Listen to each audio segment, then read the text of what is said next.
महोदय बावनकुळेजी अतिशय कार्यक्षम मंत्री आहे. काही स्पेसिफिक मंत्री महोदयांना माझे प्रश्न आहे. तुम्ही नव्हते नाही तर अध्यक्ष महाराज, मंत्री महोदयांनी सांगितलं की घरकुल योजनेसाठी 5 ब्रॉस आम्ही रेती मोफत देऊ. माझा पहिला प्रश्न आहे की अर्ज केल्यापासून 15 दिवसात तहसीलदारांनी जर रेती दिली नाही तर त्यावर कारवाई करण्याचा GR आपण काढणार आहात का? पहिला प्रश्न. दुसरा, अध्यक्ष महाराज, 2 वर्षामध्ये साधारणतः 6000 पेक्षा जास्त वाहनं ही यामध्ये जप्त केली आणि 1 दिवसांनी, 2 दिवसांनी, 4 दिवसांनी सोडली. माझा दुसरा प्रश्न आहे की अनेक अधिकारी आता रेतीच्या संदर्भात धृतराष्ट्राच्या भूमिकेत गेले. तर या संदर्भात जो रेतीची चोरी पकडून देईल त्याला ते वाहन बक्षीस देण्याची योजना सरकार करेल का?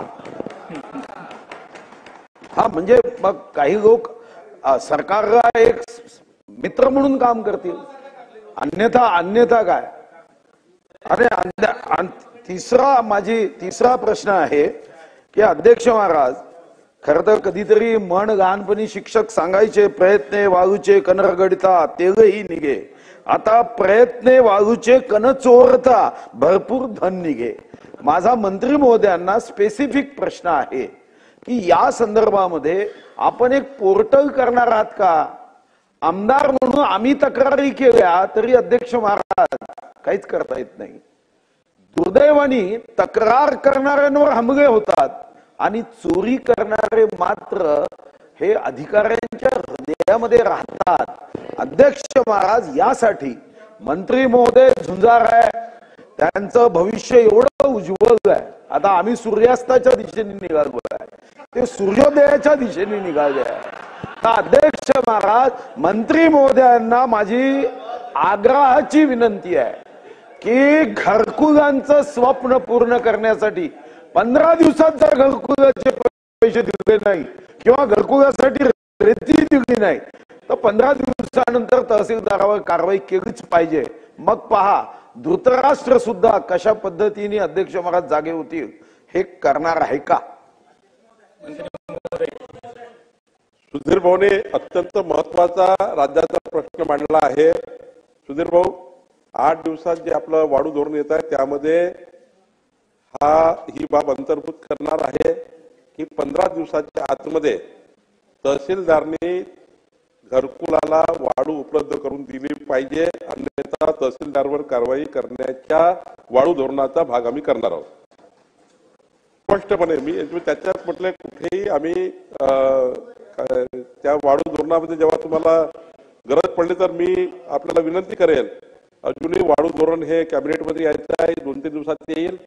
मी ते वाढू धोरण नानाभाऊला पाठवतो, तुम्हालाही पाठवतो. पुन्हा एकदा त्याचं एकदा चेक करा, अजूनही काय टाकतील ते टाकू आपण. पण या राज्यातला उद्याचं जे 2 वर्षानंतर या राज्यात वाळू माफिया संपले पाहिजे या दृष्टीने आपण करू. आणि सुधीर भाऊ, हे आपण करू. 15 दिवसाच्या आत घरकुलाला रेती मिळालीच पाहिजे, 5 ब्रॉस रेती मिळाली पाहिजे, 0 पैशात मिळाली पाहिजे. फक्त वाहतूक ही त्या घरकुल मागा करावी लागेल. फ्री रेती आम्ही देऊ आणि फ्री रॉयल्टी देऊ, एवढं आम्ही त्या ठिकाणी करू आणि 15 दिवसात देऊ. दुसरं, एक महाखनिज पोर्टल सुधीर भाऊ आपल्याकडे आहे, पण आपलं म्हणणं आहे की तक्रार करता एक पोर्टल महसूल खात्याने केलं पाहिजे. तर याचेही एक पोर्टल आम्ही निश्चितपणे सुधीर भाऊ करणार आहोत. ते वाढू धोरणाचा तोही भाग आहे, त्याच्यातही आपल्याला आम्ही समोर जातो आहे. आणि तिसरा प्रश्न, तर तो आता सध्या जो वाहन जप्त केल्यावर ते वाहन माहिती बोलू दे त्यांना. मला मान्य आहे की तुम्ही ज्यानी गाडी पकडली त्याला ती गाडी देता येणार नाही, मान्य. पण वन विभागात आम्ही नियम काय केला होता अध्यक्ष महाराज, ती गाडी 7 दिवसाच्या आत RTO मध्ये सरकारच्या नावाने करायचो.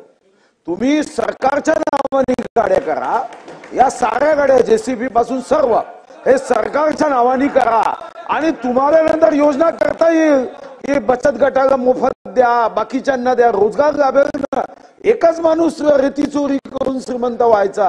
अध्यक्ष महाराज, ही काही पद्धत नाही आहे. गोर गरिबांना त्याचा फायदा मिळू द्या. सरकार जमा करण्याचा वन विभागाचा जो कायदा आहे तो तसाच्या तसा. महसूल आणि वन हा एकच विभाग आहे. तुम्ही जमा करा गाड्या, सरकारला करा. माननीय सुधीर भाऊनी ज्या सूचना दिल्या त्या सूचनेचा पूर्ण अभ्यास करतो आणि वन विभाग आणि महसूल विभाग एकच विभाग आहे. त्यामुळे सुधीर भाऊन जो काही निर्णय त्या काळात घेतला आहे त्या निर्णयाचा पूर्ण अभ्यास करून तातडीने याच्यात पुढे कसं जाते विचार करू. भास्करराव जाधव.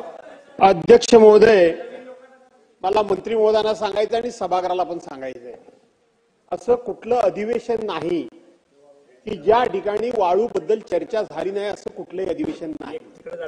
पण त्याच्यामध्ये जे मंत्री महोदय शब्द प्रयोग असतो ना, तो सातत्यानं आपला एकच असतो, वाळू माफिया, वाळू माफिया, वाळू माफिया.